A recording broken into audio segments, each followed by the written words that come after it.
W.F. Howes presents an unabridged recording of España, A Brief History of Spain by Giles Tremlett, narrated by Luis Soto.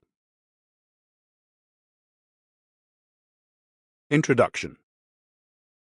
We could choose any moment just before a football match featuring Spain's national team, but let us start with the 2010 World Cup final at the Soccer City Stadium in Johannesburg, South Africa.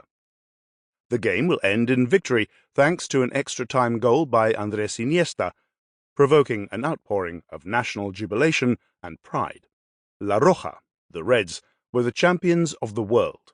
In soccer-mad Spain, there was euphoria.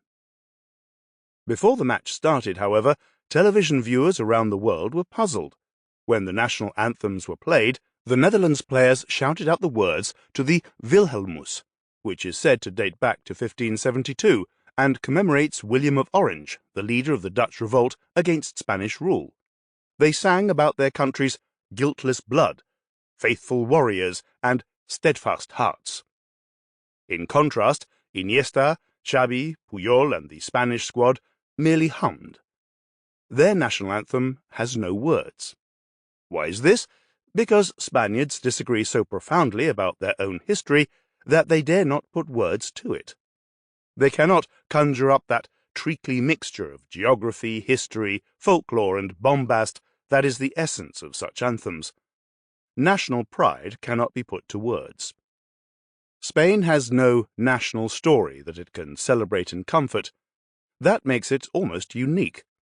Other nations build narratives based on history, myth, and saccharine sentimentality. Some, like Germany, add historical guilt or responsibility. These narratives are rarely factually honest, but channel a people's emotional attachment to nation. At its best, this creates community. At its worst, it causes war. Either way, such stories eventually form part of history itself, since the way people see themselves shapes their actions. Ardent Spanish nationalists claim they inhabit the oldest nation on earth. That is wrong, but there is no doubt that Spain has existed more or less in its current geographical format for longer than most countries. So why the difficulty with a national narrative? This short history argues that disagreement about the past is, in itself, part of that narrative. Spain, in other words, has struggled constantly to fuse together a fractured soul. I am a British-born, recently nationalized, new Spaniard, still imbued with the convert's enthusiasm, rather like the... Sample complete. Ready to continue?